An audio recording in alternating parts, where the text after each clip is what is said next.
Chose promise, chose due.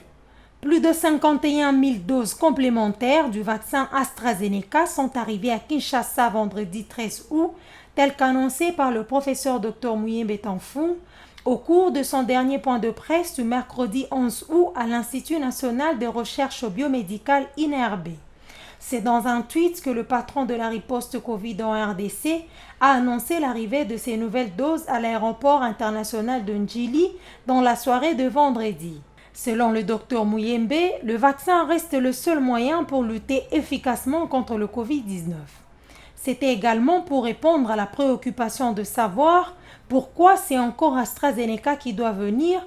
Pourtant, un grand nombre de la population s'en méfie, vu les dégâts qu'il aurait causés dans certains pays. Nous devons absolument arriver à convaincre la population pour que nous fassions vacciner massivement. Il y aura d'abord un premier lot de vaccins qui vont arriver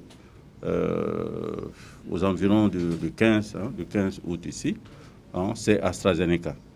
C'est pour permettre à ceux qui ont reçu déjà la première dose de recevoir leur deuxième dose. Et puis les autres vaccins vont suivre, je crois, début septembre, etc. Tous les vaccins sont bons. Si ce vaccin était attendu par ceux qui ont reçu la première dose à Kinshasa, d'autres continuent à le contester. C'est ma première fois d'entendre parler d'un vaccin contre le virus.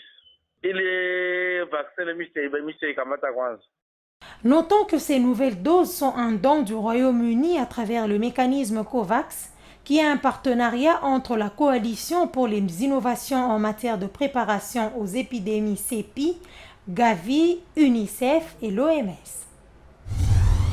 La pollution des eaux du bassin du Kasaï, un des affluents du fleuve Congo, inquiète au plus haut niveau la population congolaise, plus particulièrement celle de cette région du pays. La rivière Chikapa, qui prend sa source dans les marins de Lundasola en Angola, à quelques kilomètres de la rivière Kwango, est concernée par la pollution dans laquelle des milliers de poissons morts continuent à flotter sur les eaux. La situation n'a pas laissé indifférents quelques scientifiques congolais. C'est le cas de Jean-Louis Koagialo qui propose des pistes de solutions pour mettre à l'abri cette tranche de la population du pays et protéger les espèces aquatiques, une source importante des revenus de cette population. Je crois que le mieux à faire, c'est engager le processus de dépollution, n'est-ce pas, pour éviter le pire. Et puis deuxièmement, il faut sensibiliser, donc nous sommes dans le court terme, sensibiliser la population à prendre toutes les dispositions sévères et adéquates pour éviter le pire, envisager les mesures d'atténuation.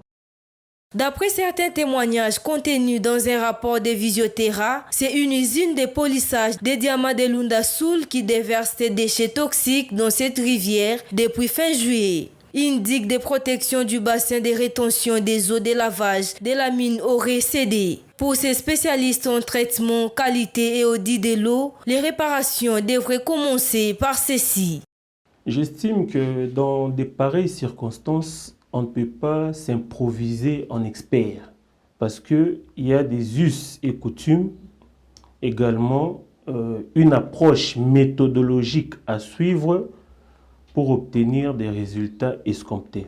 Et la procédure à suivre devrait d'abord commencer par l'identification de la source de pollution, n'est-ce pas?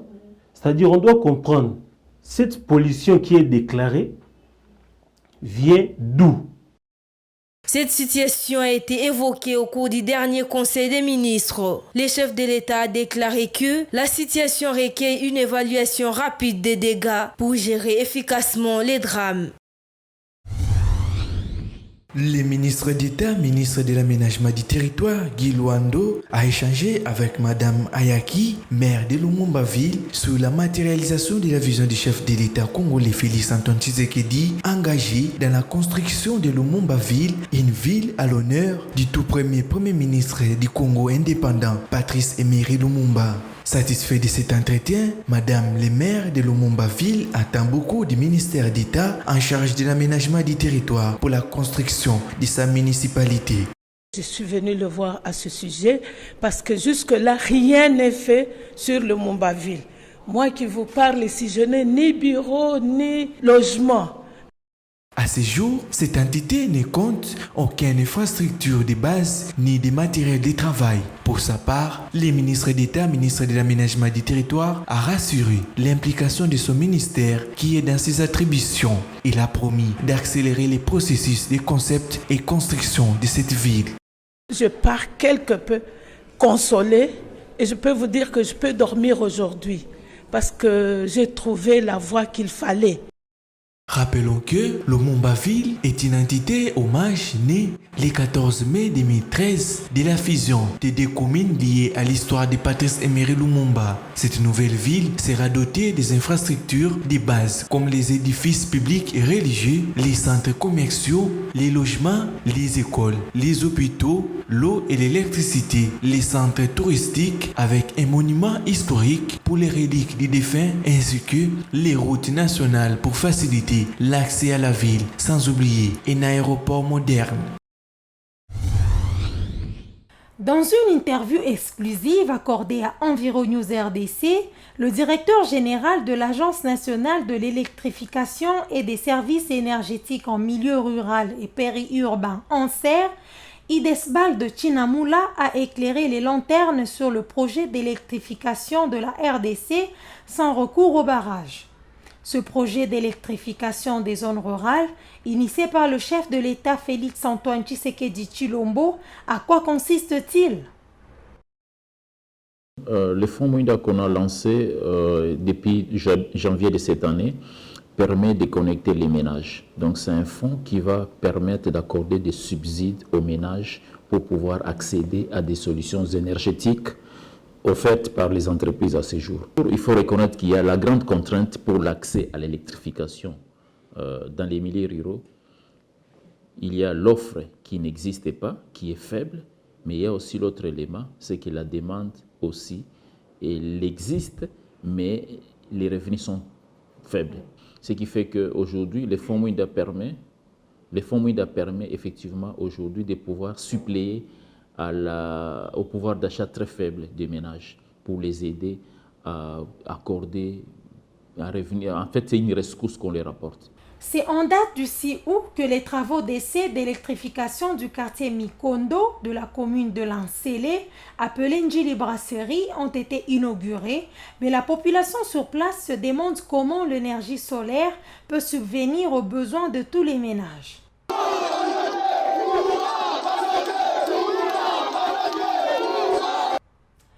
Selon le DG de ANSER, un travail de sensibilisation est très nécessaire pour arriver à faire comprendre à la population.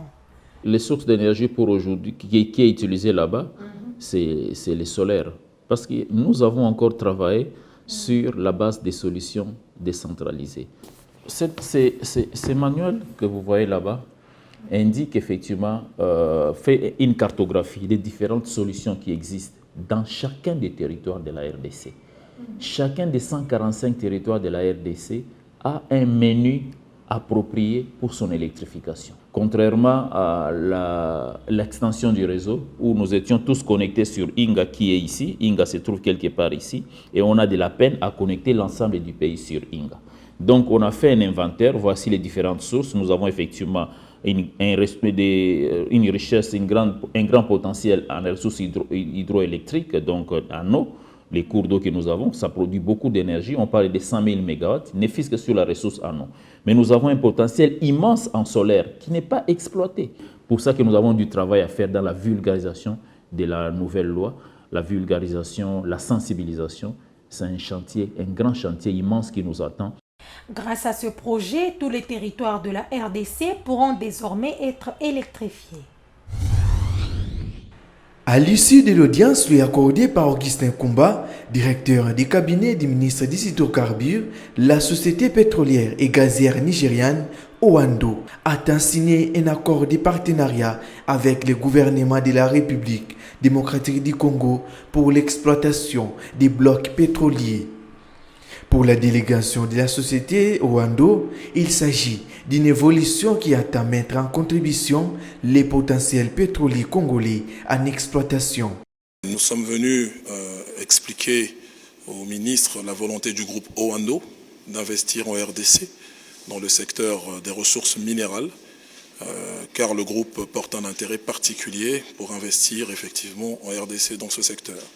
La démarche va consister au partage d'expériences entre les deux parties dans l'objectif de parvenir au bout du compte à un partenariat profitable à tous.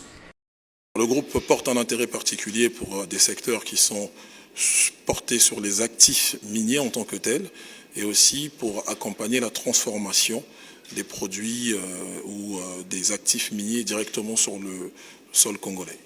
Et le groupe est bien entendu dans l'esprit de pouvoir accepter la main qui lui est tendue. L'aboutissement de ces partenariats qui se profilent à l'horizon entre Luando et la RDC devra à coup sûr booster l'économie congolaise et placer les pays en ordre utile dans les secteurs pétroliers.